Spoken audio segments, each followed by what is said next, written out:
El tomar fotografías es una actividad muy común en esta época. Estamos rodeados de cámaras. Cargamos con un dispositivo que tiene más de una lente en nuestros bolsillos, siempre en todo momento. Vemos una cantidad inmensa de fotografías a lo largo de nuestra vida. Paisajes, recuerdos, publicidad, retratos, etc. Mucho de lo que mencioné toca el mundo tangible, aquel en el que habitamos. Pero hay otro mundo que es posible gracias a la pantalla, una tecnología que puede mostrar abstracciones creadas por nosotros.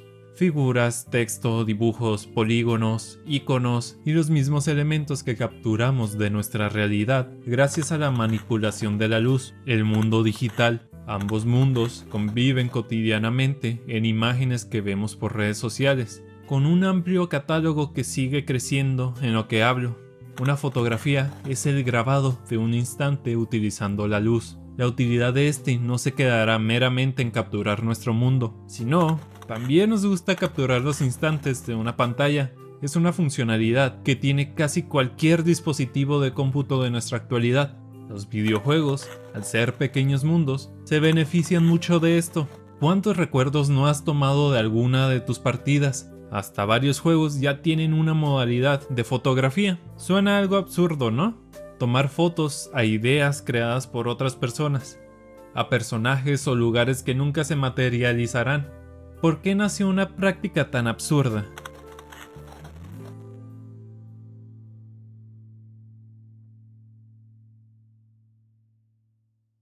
En los inicios de la industria, cuando la tecnología más viable en las pantallas era un tubo de rayos catódicos, las capturas de pantalla era algo que exclusivamente solo hacían las empresas, ya sea para programas o videojuegos. Esto con la finalidad de acompañar a la publicidad del producto, una demostración de cómo se vería en tu pantalla o qué puedes esperar del producto. Al ser una necesidad empresarial, existían herramientas que podían resolverla. Claro, no eran nada baratas. También, la persona común no le vería mucha utilidad. El mayor logro que podía obtener en esa época era un puntaje alto en una partida, en un gabinete que ni era suyo, donde demostrabas que ganaste ese puntaje gracias a las iniciales que escribías. Los lugares donde habían arcades eran públicos, por lo que tus conocidos o cualquier otra persona podía ir al juego y revisar que efectivamente obtuviste ese puntaje. Este pequeño logro que podías presumir se quedaba en un entorno local, conocidos, amigos y familiares. Esto cambiaría gracias a la transición del mercado a las consolas de sobremesa. Ya no era atractivo demostrar a varias personas el puntaje que obtuviste, pero las empresas vieron oportunidad en este nuevo modelo de distribución, como Activision, que ponía retos en sus juegos para ganar un premio. ¿Cómo demostraban los jugadores que completaron el logro? Tomando una foto a la pantalla. Nintendo también hizo la misma dinámica para su revista Nintendo Power, donde podías presumir a varias personas del país tu puntaje. ¿Cómo se tomaban estas fotos? Las empresas daban instrucciones para enseñar cómo tomar una foto.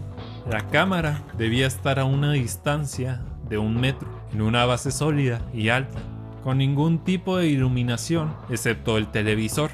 No solo quedó en eso, muchas personas tomaban recuerdos de logros como terminar un videojuego. Era una práctica común tomarse una foto junto a la televisión para tener ese recuerdo donde lograste terminar el juego.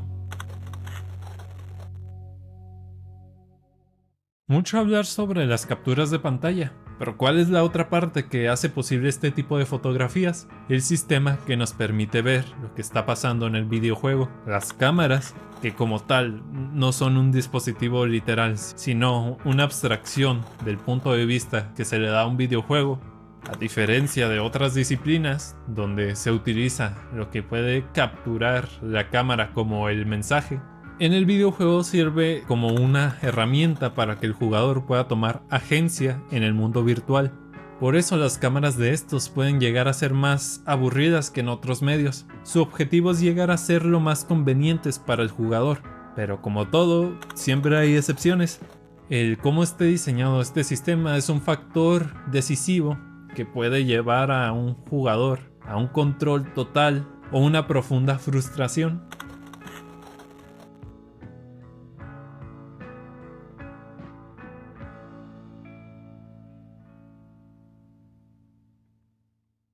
Conforme pasan los años, las capturas de pantalla pasaron de tener una finalidad de ser un archivo, ya sea histórico o personal, a expandirse a ser otro ramo de la fotografía. Existen fotógrafos profesionales para videojuegos que ofrecen servicios a empresas para hacer capturas de juego atractivas para la publicidad de estos. Todo esto lo lograban gracias a modificaciones que cambiaban el sistema de la cámara para conseguir tomas que no eran posibles originalmente. Esto evolucionó a que algunos juegos incluyeran el modo fotografía, donde dejan más herramientas para componer tus imágenes. Las mismas capturas de pantalla se convirtieron en su propia estética. El tomar una fotografía a una pantalla CRT se ha vuelto un estilo que muchos utilizan, ya sea para sus propias obras o para replicar el cómo se veía un juego antiguo. Hay algo de especial en la forma que este tipo de pantallas muestran la imagen.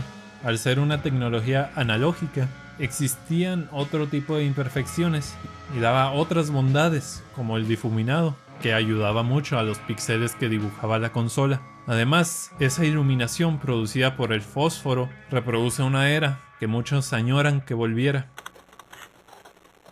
Las imágenes son poderosas a la hora de querer demostrar algo. Podemos convencer a alguien fácilmente con una imagen, porque intuimos mucho con nuestra visión.